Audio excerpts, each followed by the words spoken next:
মৌসুমী সালমান শাহ জুটির যেন কাল হয়ে দাঁড়ালো চিত্রনায়কের স্ত্রী সামিরা হকের কাছে। তাহলে সামিরা কি সালমান শাহকে সন্দেহ করত মৌসুমীর সাথে কাজ করার জন্য? কিছুটা,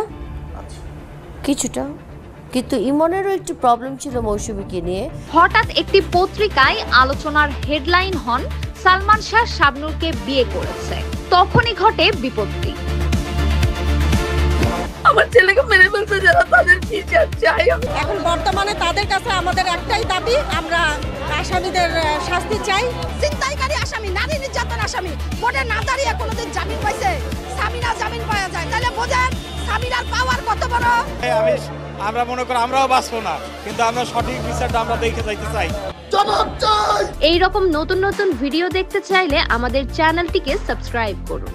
ভিডিও ভালো লাগলে লাইক দিন। যদি কোনো পরামর্শ থাকে অবশ্যই কমেন্ট করে জানাবেন এবং অন্যকে দেখার জন্য শেয়ার করুন।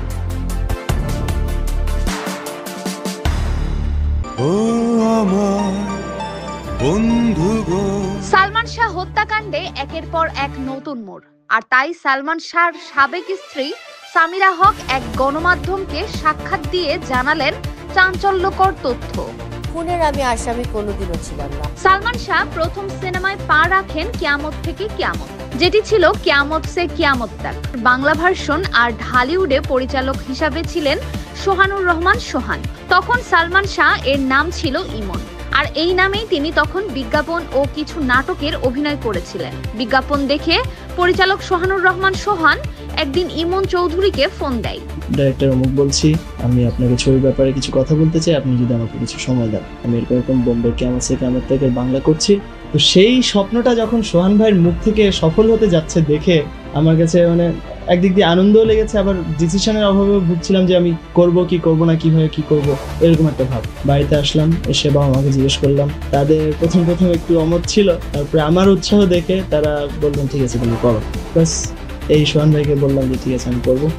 বাবা বলে ছেলে নাম করবে, সারা পৃথিবী তাকে মনে রাখবে, শুধু কথা কেউ জানে না আগামী দিনের ঠিকানা।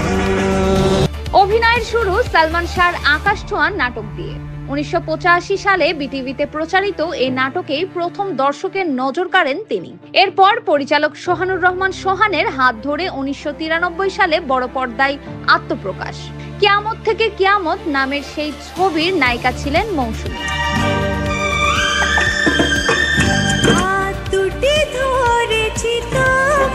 মাত্র 4 বছরের কেরিয়ারে 27টি সিনেমায় অভিনয় করে গেছেন সালমান শাহ।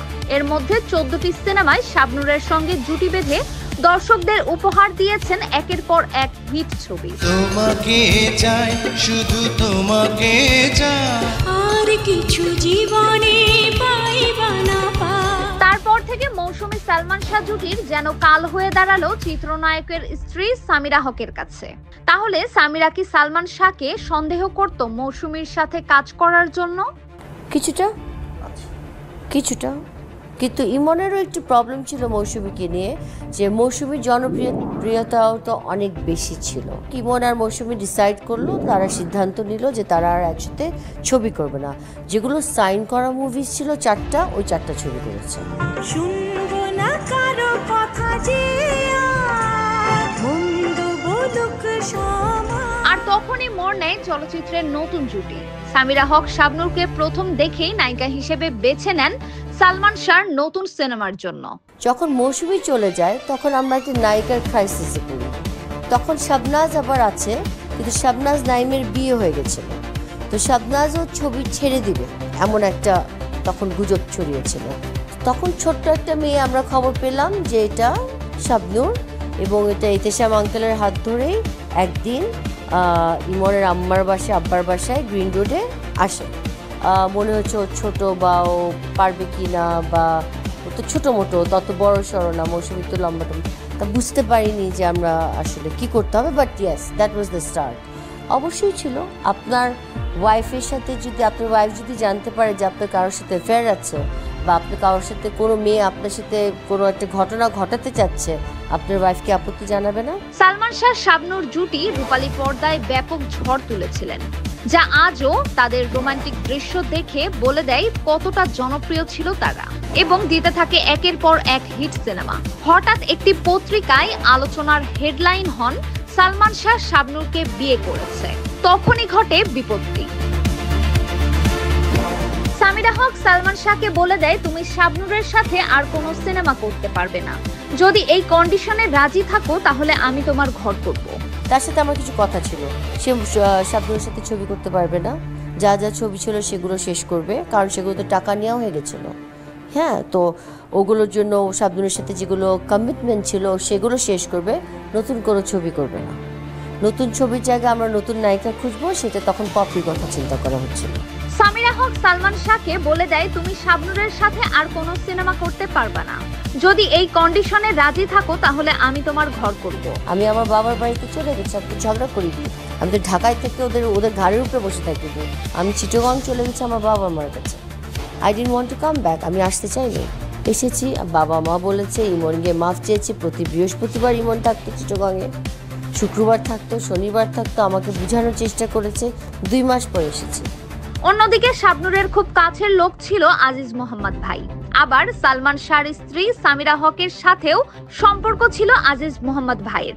একটি পার্টিতে সামিরাকে চুম্বন করেছিলেন আজিজ মোহাম্মদ ভাই, তা মেনে নিতে পারেননি সালমান শাহ। আজিজ মোহাম্মদ ভাইকে চড়ও মেরেছিলেন তখন।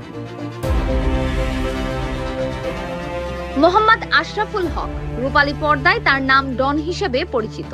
ডন সালমান শাহর খুব কাছের বন্ধু ছিল। সালমান শাহ তাকে সিনেমায় কাজ পাইয়ে দিত এবং থাকতেন সালমান শাহর বাড়িতে। Salman he was one of the part of my heart.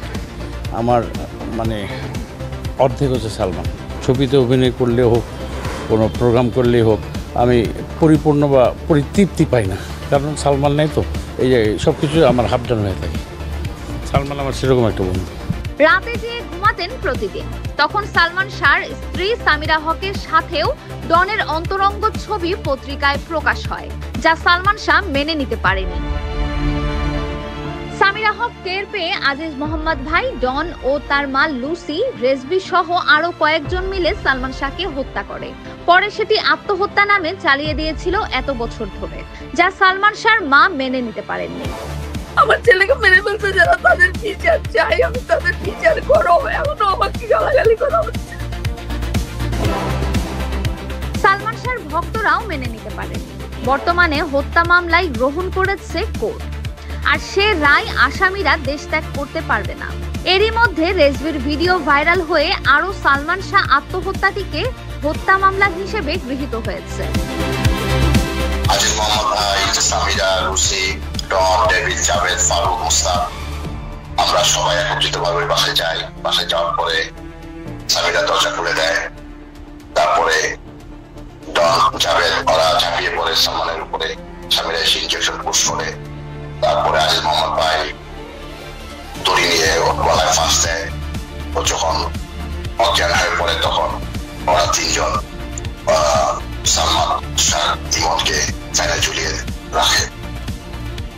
এরপরে আমরা ওইখানে ড্রিঙ্ক করি, চা সিগারেট সবসময় চলতেছিল, ওইগুলো কন্টিনিউ চলতেছিল। তারপর আমরা বাসা থেকে বের হয়ে আসি। 30 বছর হয়ে গেছে, সালমান হত্যার বিচার চাই। সামিরা এত ক্ষমতাবান সামিরা সরকারের চাই। গত 30 বছরে যে কয়টা সরকার গেছে, এদেরকে সামিরা ক্ষমতাবান, সে তার রূপ দেখায় রাখছে। এবার দেখা যাক তাহলে সালমান শাহর মা কি পাবে তার ছেলের ন্যায্য বিচার, এবং ভক্তরা কি 29 বছর পর এবার দেখতে পাবে ন্যায় বিচার? এটাই এবার দেখার পালা। সামিরা কিন্তু তার বিভিন্ন সাক্ষাৎকারে এমন ভাবে কথা বলেছেন, উনি কিন্তু বুঝিয়েও দিয়েছেন যেটা খুনের আমি আসামি কোনোদিনও ছিলাম না। আমি 2 জন মানুষকে টার্গেট করি। একজন হয়েছে ডক্টর, যিনি পোস্টমর্টম করেছে। উনি কিন্তু মানে আমি এতটুকু শুনেছি, উনি এইটার ভয়তে এই যে অপকর্মটা যে করেছে, এই অপকর্মের কারণে উনি টিকতে পারে না টিকার কারণে কিন্তু উনি হিন্দু থেকে মুসলমান হয়েছে। যা যেখানে আমাকে প্রমাণ করতে হয়েছে, সবকিছু আমি প্রমাণ করেছি। সামিরার আমরা নিজে ধরে নিয়ে আসবো জনগণ নিয়ে। জনগণ এমন কিছু পারে না যে নাই।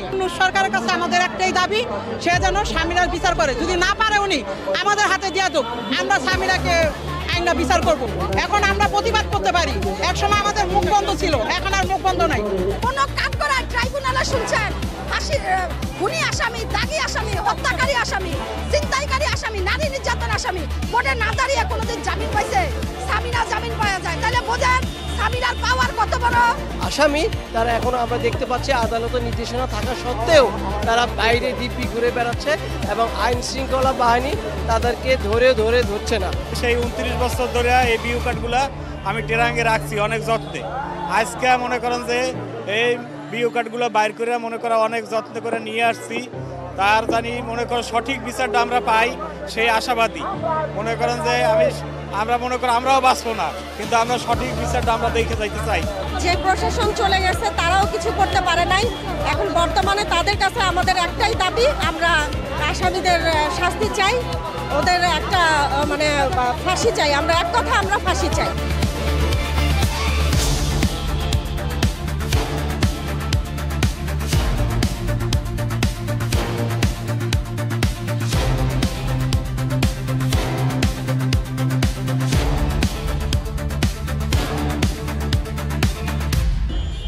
আজ পর্যন্ত আসামিরা কেন বাইরে ঘোরাফেরা করছে? আপনারা যে আমার জীবন চান, আমার জীবনের বিনিময় হলো আপনারা এই সুস্থ তদন্ত করে দৃষ্টান্তমূলক শাস্তি দেন, আসামি দেন।